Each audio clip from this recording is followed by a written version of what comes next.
मित्रों, इस वीडियो में हम लोग पढ़ेंगे IC 38 कॉमन सेक्शन के अंतर्गत चैप्टर नंबर 2 को, जिसका शीर्षक है बीमा की मुख्य बातें।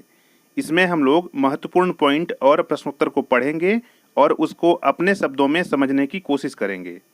अगर आप मेरे चैनल को पहली बार देख रहे हैं तो चैनल को सब्सक्राइब कर लें और घंटी को दबा दें ताकि आने वाले वीडियो की नोटिफिकेशन सबसे पहले आप तक पहुंचे। तो आइए अब आगे बढ़ते हैं। ये रहा पहला पॉइंट। पहला पॉइंट हम लोग पढ़ेंगे, बीमा प्रक्रिया के 4 तत्व होते हैं: संपत्ति, जोखिम, जोखिम पुलिंग और बीमा अनुबंध। इस सेंटेंस को आप याद रखिएगा। पॉइंट नंबर 2 में हम लोग पढ़ेंगे कि संपत्ति क्या होता है। तो एक संपत्ति या एसेट वह है जो कुछ लाभ देता है और जिसका अपने मालिक के लिए आर्थिक मूल्य है।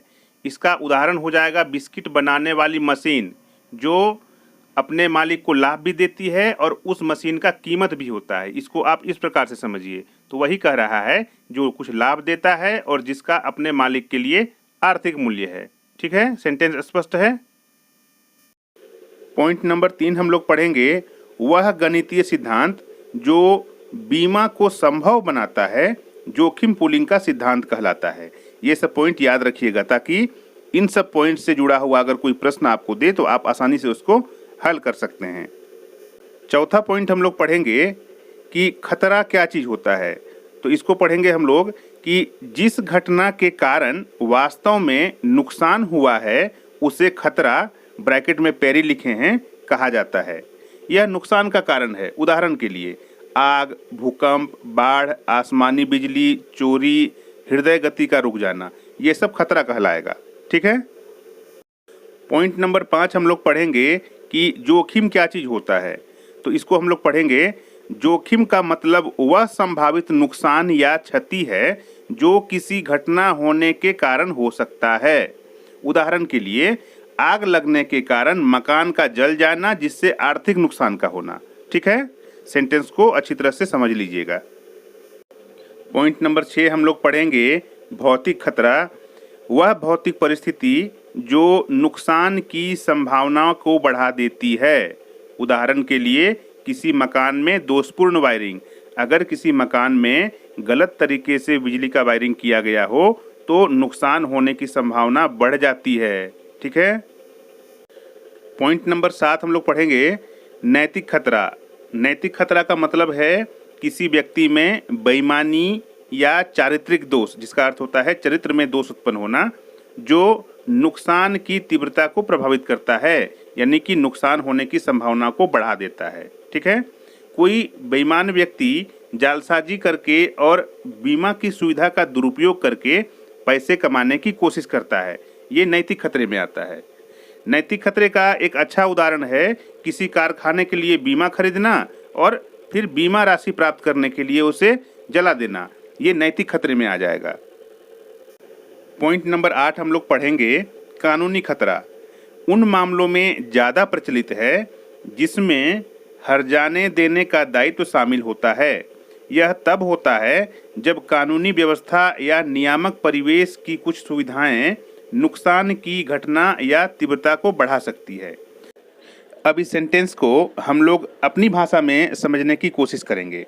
सेंटेंस कह रहा है कि हर्जाने की रकम या सुविधा का लाभ पाने के लिए नियम का उल्लंघन कर नुकसान की घटना को बढ़ाना या बढ़ाने की कोशिश करना, ये कानूनी खतरे के अंतर्गत आ जाएगा।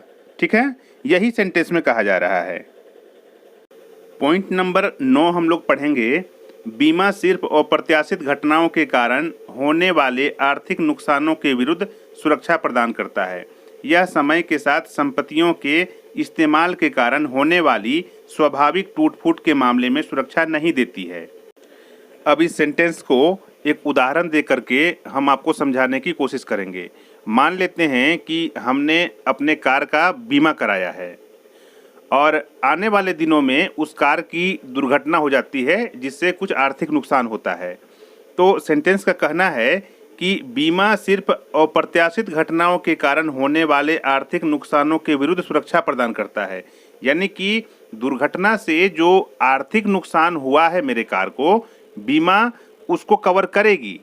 लेकिन अगला सेंटेंस क्या कह रहा है कि यह समय के साथ संपत्तियों के इस्तेमाल के कारण होने वाले स्वाभाविक टूट फूट के मामले में सुरक्षा नहीं देती है।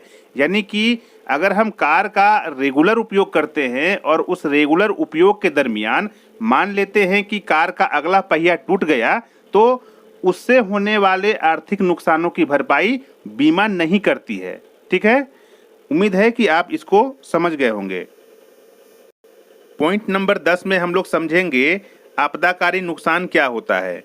आपदाकारी नुकसान में आमतौर पर ऐसी आपदाएं शामिल होती हैं जो अचानक बड़े पैमाने पर होती हैं और जिन्हें रोका नहीं जा सकता है। भूकंप या बाढ़ एक आपदा है, जबकि इनसे होने वाले नुकसान को आपदाकारी नुकसान कहते हैं। सेंटेंस बहुत ही सरल है, उम्मीद है कि आप इसको समझ गए होंगे। पॉइंट नंबर 11 में हम लोग समझेंगे कि जोखिम का पूलिंग होता क्या है। तो एक समान जोखिम वहन करने वाले बीमा धारकों से प्राप्त प्रीमियम का एक पूल बनाकर एक फंड तैयार करना और जब कोई दावा या क्लेम आता हो तो उसी पूल से उस दावे का भुगतान करना, यही होता है जोखिम का पूलीकरण। प्रश्न संख्या 1 हम लोग पढ़ेंगे, इनमें से कौन सा विकल्प बीमा योग्य जोखिम को नहीं दर्शाता है। पहला विकल्प है आग, दूसरा विकल्प है चोरी के सामान, तीसरा विकल्प है चोरी, चौथा विकल्प है जहाज पलट जाने के कारण सामानों का नुकसान। तो इन चारों सेंटेंस में से कौन सा सेंटेंस सही होगा, हम लोग उसका चुनाव करेंगे। यानी कि कौन सा विकल्प बीमा योग्य जोखिम को नहीं दिखाता है, तो इसका सही उत्तर हो जाएगा चोरी का सामान। चोरी के सामान में इंश्योरेबल इंटरेस्ट नहीं दिखता है। ठीक है, यानी कि दूसरा नंबर वाला जो विकल्प है इस प्रश्न का सही उत्तर हो जाएगा। प्रश्न संख्या 2 हम लोग पढ़ेंगे, जोखिम पूलिंग के जरिए किए जाने वाले जोखिम हस्तांतरण को डैश कहते हैं। पहला विकल्प है बचत, दूसरा विकल्प है निवेश, तीसरा विकल्प है बीमा, चौथा विकल्प है जोखिम घटाना। तो इन चारों विकल्प में से तीसरा नंबर का जो विकल्प है बीमा, ये इस प्रश्न का सही उत्तर हो जाएगा। तो अब हम लोग सही विकल्प को प्रश्न के साथ जोड़ करके पढ़ेंगे कि जोखिम पूलिंग के जरिए किए जाने वाले जोखिम हस्तांतरण को बीमा कहते हैं। ये सेंटेंस भी आप याद रखिएगा। ठीक है, प्रश्न संख्या 3 हम लोग पढ़ेंगे, निम्नलिखित में से कौन सा कथन सही है। पहला कथन है बीमा आस्ति की सुरक्षा करता है, दूसरा कथन है बीमा हानि की रोकथाम करता है, तीसरा कथन है बीमा हानि की संभावनाओं को कम करता है, चौथा कथन है संपत्ति की हानि होने पर बीमा भुगतान करता है। तो चौथा नंबर का जो सेंटेंस है संपत्ति की हानि होने पर बीमा भुगतान करता है, यही कथन सही है। यानी कि चौथा नंबर वाला विकल्प इस प्रश्न का सही उत्तर हो जाएगा। प्रश्न संख्या 4 हम लोग पढ़ेंगे, 400 घरों में से प्रत्येक का मूल्य 20,000, औसतन 4 घरों में प्रतिवर्ष आग लग जाती है, जिससे कुल 80,000 की हानि होती है।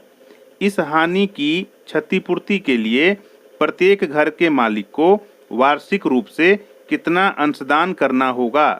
पहला विकल्प है 100 रुपया, दूसरा विकल्प है 200 रुपया, तीसरा विकल्प है 80 रुपया, चौथा विकल्प है 400 रुपया। तो इन चारों विकल्प में से हमें सही उत्तर का चुनाव करना है। तो हम लोग एक बार प्रश्न को पहले समझेंगे। घरों की संख्या कितनी है? 400। प्रत्येक वर्ष हानि कितनी की होती है? 80,000 की हानि होती है।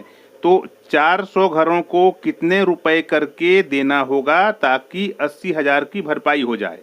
तो 400 घरों को 200 रुपए करके देना होगा, तब जा करके 80,000 रुपए की भरपाई हो जाएगी। यानी कि इस प्रश्न का सही उत्तर हो जाएगा दूसरा नंबर वाला विकल्प 200 रुपए।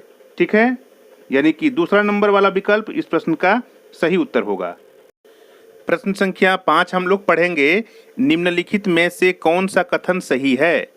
पहला विकल्प है बीमा कुछ लोगों की हानि को बहुत लोगों द्वारा आपस में बांटने की विधि है।